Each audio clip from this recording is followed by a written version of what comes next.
Okay अच्छा, exam hall में fear होता है नो डाउट, लेकिन जैसे आपने कहा कि सेकंड ईयर में आप बहुत पैनिक कर गए थे, थर्ड ईयर में एग्जाम हॉल में जाने से पहले की क्या प्लानिंग थी एग्जैक्टली, क्या स्ट्रेटेजी थी कि मैं इस बार ये नहीं करने वाली हूँ, इस बार मैं पेपर में पहले क्या करूँगी, कैसे खुद को काम डाउन किया? मैं इस बार कॉन्फिडेंट थी कि इस बार मैं कर ही लूँगी, कुछ भी हो जाए बस कर लूँगी। और मेरे पापा ने मेरे को ये भी एडवाइस दी थी कि भले कुछ नहीं भी आ रहा हो ना तो आगे बढ़ते हैं ना, पैनिक मत करना। और यही मेरे हेल्पफुल रही। जैसे मैंने बताया कि मैं बायो के बाद फिजिक्स करती थी और फिजिक्स पर बहुत टफ आई थी, तो मैंने वो फिजिक्स करा तो मेरा बहुत टाइम वेस्ट हुआ था। तो मैंने सोचा कि अगर मैं ये करती रहूँगी तो मेरा पूरा पेपर ही छूट जाएगा, तो मैं केमिस्ट्री पर चली गई। तो वो बात याद रही मेरे को कि आगे बढ़ते रहना है। तो फिर इस तरह से मेरा पेपर तो कंप्लीट हो गया था। मतलब पेरेंट्स का जो था सपोर्ट, उस वजह से मेरा हो गया। मतलब उस टाइम मैंने सोचा कि इस बार करके ही रहना है, इसलिए मैंने कर लिया। अच्छा, बाहर से जो स्टूडेंट आते हैं और कोटा को लेकर अगेन सबके दिमाग में एक इमेज होती है, कुछ अच्छे एक्सपीरियंसेस सुन के आते हैं लोगों के, कुछ बुरे एक्सपीरियंसेस सुन के आते हैं। और क्योंकि आप कोटा से हो, यहीं जन्मे हो, यहीं पले बड़े हुए हो और यहीं एलन के साथ आपने अपनी जर्नी शुरू करी और नीट क्रैक किया, आप क्या कहना चाहोगे उन स्टूडेंट्स को या पेरेंट्स को जो शायद देश के किसी भी कोने से हमें सुन रहे हो, यहाँ के बारे में आपको क्या लगता है जो बाकियों को पता नहीं है और आप बताना चाहो? कोटा क्या शहर है और पढ़ने वाले स्टूडेंट्स के लिए क्या हो सकता है? तो ये बहुत पॉजिटिव और नेगेटिव दोनों साइड होती है, लेकिन अगर अपन सिर्फ पॉजिटिव की साइड देखें तो बहुत ही अच्छा है। अगर अपन यहाँ आते हैं तो बहुत ही अच्छा फील होता है। यहाँ पे मतलब पढ़ाई का एनवायरनमेंट है पूरा। सिर्फ अगर अपने फोकस रखो अपने गोल पर, और टीचर्स जो कह रहे हैं उनकी बात सुनते रहो कि जो जिस दिन होमवर्क मिल रहा है उस दिन ही करते जाओ, कोई बैकलॉग मत रखो। तो वो करते रहोगे तो अपने आप अपने गोल पर पहुँच जाओगे। अच्छा, जिस एज में आप हो, सबसे ज़्यादा कौन सी ऐसी चीज़ें होती है जो डिस्ट्रैक्ट करती है आपकी जनरेशन को? अगर मेनली मैं पूछना चाहूँ, जैसे होता है ना क्लासरूम में पता होता है कि ये ग्रुप पढ़ने वाला है, ये बैक बेंचर्स हैं, ये नहीं पढ़ना पसंद कर रहे हैं, क्या ऐसा लग जाता है कि यार इनको तो पढ़ना ही नहीं है, ये बिना मतलब ये टाइम पास करने आए हैं बेसिकली, तो क्या कुछ एग्जैक्टली होता है और आपके एज ग्रुप वाले बच्चे क्या मोस्टली गलतियाँ करते हैं? ऐसे क्लासरूम में तो होते ही हैं कुछ बच्चे जो पढ़ने वाले होते हैं, कुछ बस मस्ती करने आते हैं, तो वो अपने आप देख के पता चल जाता है, क्लास में थोड़ा टाइम स्पेंड करके पता चल जाता है। तो और अगर गलत तो उसमें भी चल जाता है तो धीरे धीरे पता लगने लग जाता है, तो अपने आप सही साइड पे आ जाना चाहिए। और दूसरा मोस्ट जो बड़ा डिस्ट्रैक्शन है वो है मोबाइल, सेल फोन, क्योंकि मेरा भी फर्स्ट अटैम्प्ट में मैंने बहुत डिस्ट्रैक्शंस मोबाइल की वजह से हुआ था। मैं रूम स्क्रॉलिंग करती रहती थी बस।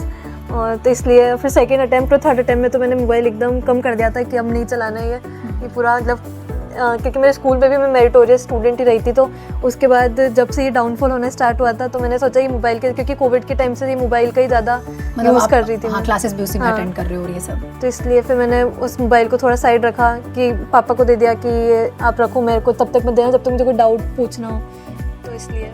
अच्छा, जैसा आपने भी कहा कि क्लास में कुछ टाइम स्पेंड करने के बाद समझ आ जाता है, तो नीट या जेई जैसी टफ जर्नी में जब आप होते हो तो क्या आपको चूज़ करना पड़ता है कि मुझे किन के साथ बैठना चाहिए, कौन मेरे फ्रेंड्स होने चाहिए? हाँ, ऐसा होता है। हाँ, मतलब अपनी जो फ्रेंड्स बना रहे हैं अपन, जिसके साथ भी रह रहे हैं, उनसे बहुत इफेक्ट पड़ता है।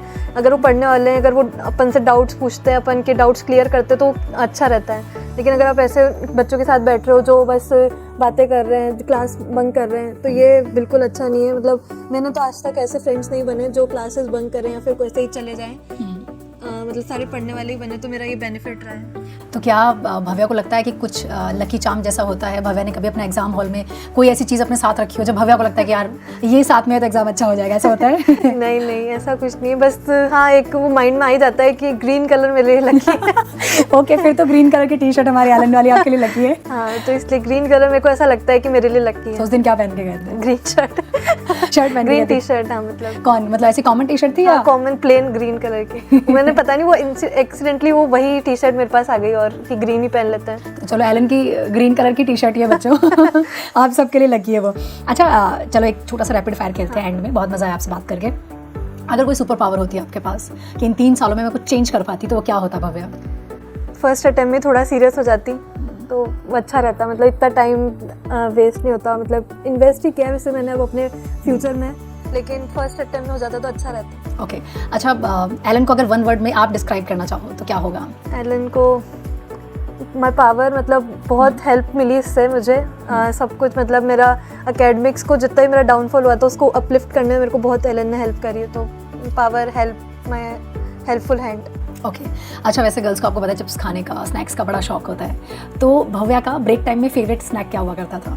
मम्मी जो दे दे। घर में हो तो मम्मी जो दे दे वही मिल जाएगा, ऐसा क्या?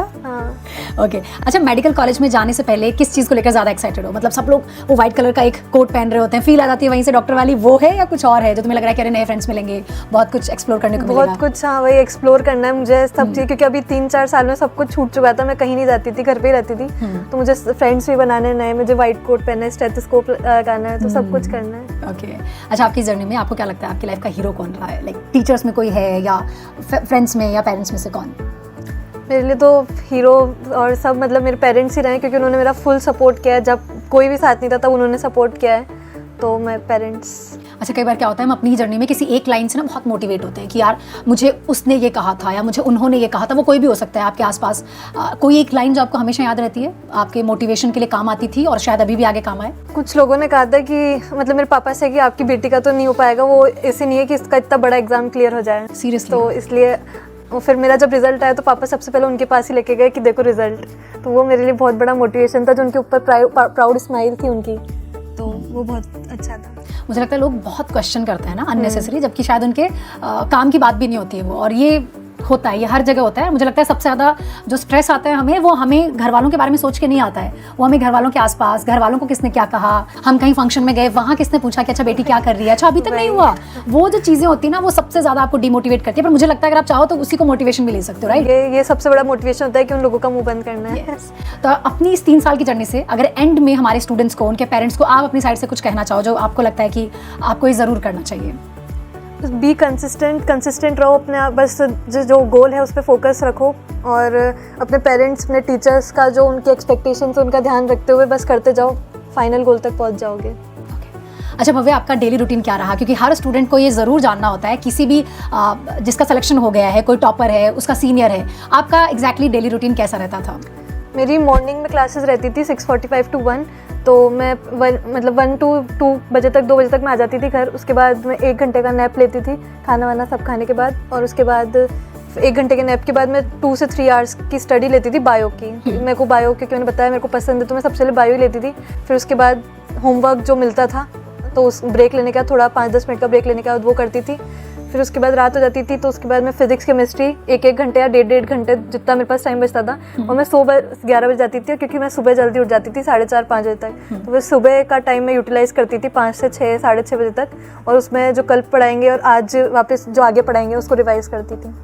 तो चलिए, उम्मीद करती हूँ मैं कि भव्या की इस 3 साल की जर्नी से आपने बहुत कुछ सीखा होगा, इंस्पायर हुए होंगे। और अगर आप हमारे देश के किसी भी कोने में हैं और अगर एलन आना चाहते हैं, कोटा ज्वाइन करना चाहते हैं, तो ज़रूर आइए, अपना सपना लेकर और अपना सपना पूरा कीजिए।